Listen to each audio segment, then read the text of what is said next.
नमस्कार दोस्तों, स्वागत है आपका इस मोटिवेशनल वीडियो में। आज मैं इस वीडियो में बात करने वाली हूँ कि अशांत मन को शांत कैसे किया जा सकता है। तो प्लीज इस वीडियो को बिना स्किप किए अंत तक पूरा देखें। कहते हैं कि मन बड़ा चंचल होता है, कि वह हर पल बदलता रहता है।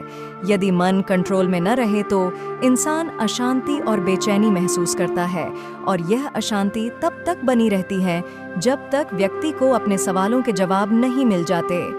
अगर आप अपने मन को कंट्रोल करना सीख लेते हैं तो तब आपके लिए कुछ भी पाना, कुछ भी बनना, कुछ भी करना आपके लिए चुटकियों का खेल होगा। आप फोकस्ड रह सकते हैं और डिस्ट्रैक्शन को भूल सकते हैं। इस बात को ध्यान रखें कि आपकी परेशानी सिर्फ आपके मन की एक स्थिति है। इससे छुटकारा पाने के लिए मन को शांत रखते हुए सही उपायों पर काम भी आपको ही करना होगा। अगर आप चाहते हैं कि आपका मन शांत हो जाए तो ये कहानी आपकी मदद करेगी। एक सेठ के पास बहुत धन संपत्ति थी, पर वो अपने क्रोधी स्वभाव और चंचल मन के कारण गांव भर में प्रसिद्ध था। उसका मन हर समय विचारों से भरा रहता था। विचारों के तूफान ने उसके मन को एकदम बेचैन कर दिया था। उसके जीवन से शांति मानो गायब हो गई थी और वह हमेशा अपने ही ख्यालों में खोया रहता था और तनावपूर्ण जीवन जी रहा था। उनके अशांत मन और क्रोध के कारण उसके अपने परिवार के सदस्यों और गांव वालों से भी संबंध अच्छे नहीं थे। एक दिन किसी व्यक्ति ने बताया कि किसी नगर में एक साधु रहता है। वह लोगों को ऐसी सिद्धि देता है जिससे मनचाही चीजें प्राप्त हो जाती हैं। सेठ उस साधु के पास गया जो एक पेड़ की छाया के नीचे ध्यान में बैठे थे, जिनके चेहरे से निर्मल शांति की आभा झलक रही थी। इस असीम शांति में सेठ साधु की ओर आकर्षित हुआ। जब सेठ साधु के करीब आया तो उसे अपने आसपास एक सकारात्मक ऊर्जा का एहसास हुआ। सेठ ने साधु की ओर उदार भाव से देखा और बहुत विनम्रता से कहा, महाराज, मेरा मन बहुत अशांत है और मेरे मन के विचार मुझे खाए जा रहे हैं। मुझे एक पल के लिए भी शांति महसूस नहीं होती। महाराज, मेरे पास बहुत पैसा है लेकिन मन की शांति नहीं है। सेठ की बात सुनते ही साधु वहां से उठे और सेठ भी साधु के पीछे पीछे चल दिया। साधु ने कहा कि बेटा, जैसा मैं करूं उसे चुपचाप देखते रहना, इससे तुम्हें मन में शांति करने की युक्ति मिल जाएगी।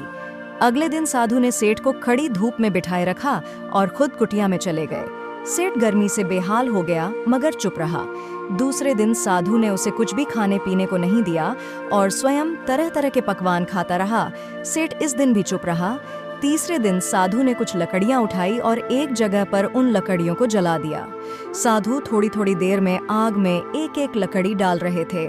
सेठ ये सब देख रहा था। कुछ ही देर में आग बहुत तेज हो गई।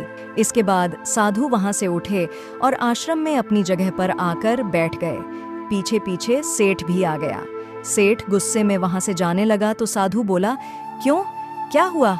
इस बात पर सेठ बोला, महाराज, मैं यहाँ बड़ी आशा लेकर आया था किंतु मुझे यहाँ निराशा ही मिली। सेठ ने साधु से फिर कहा कि महाराज, मेरी समस्या का कोई हल बताएं।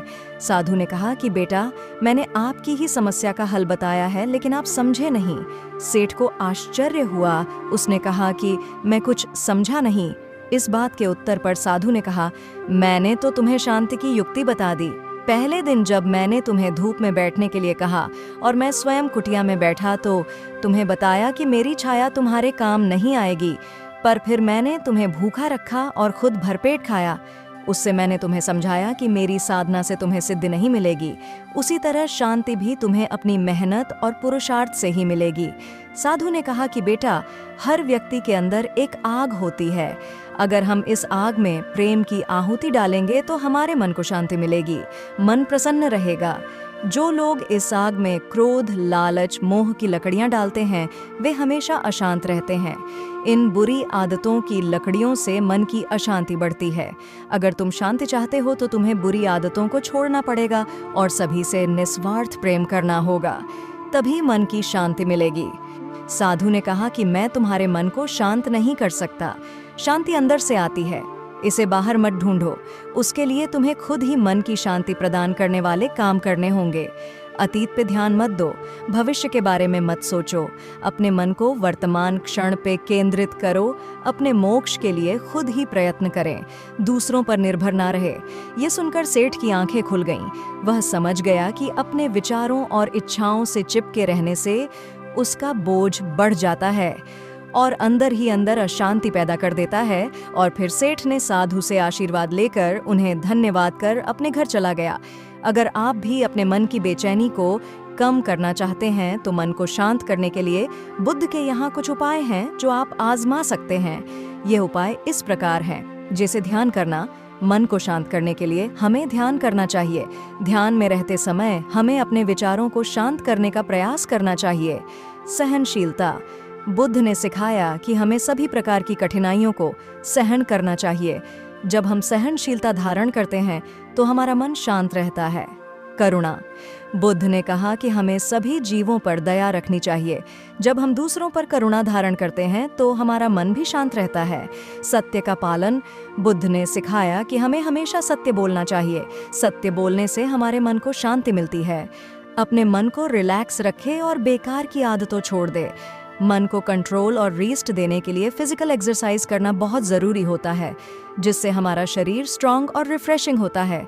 माइंड को कंट्रोल करने के लिए आप नींद पूरी ले और प्रेरणादायक किताबें पढ़े। मन को शांत रखने के कई फायदे हैं, जैसे कि लक्ष्य हासिल करने के लिए मन का शांत होना ज़रूरी है। मन शांत रहने से फोकस बढ़ता है। मन शांत रहने से आप दुख या स्ट्रेस से जल्दी उबर पाते हैं। मन शांत रहने से पॉजिटिविटी आती है। दोस्तों, उम्मीद है कि आपने इस मोटिवेशनल स्टोरी से बहुत कुछ सीखा होगा और ये कहानी पसंद आई होगी।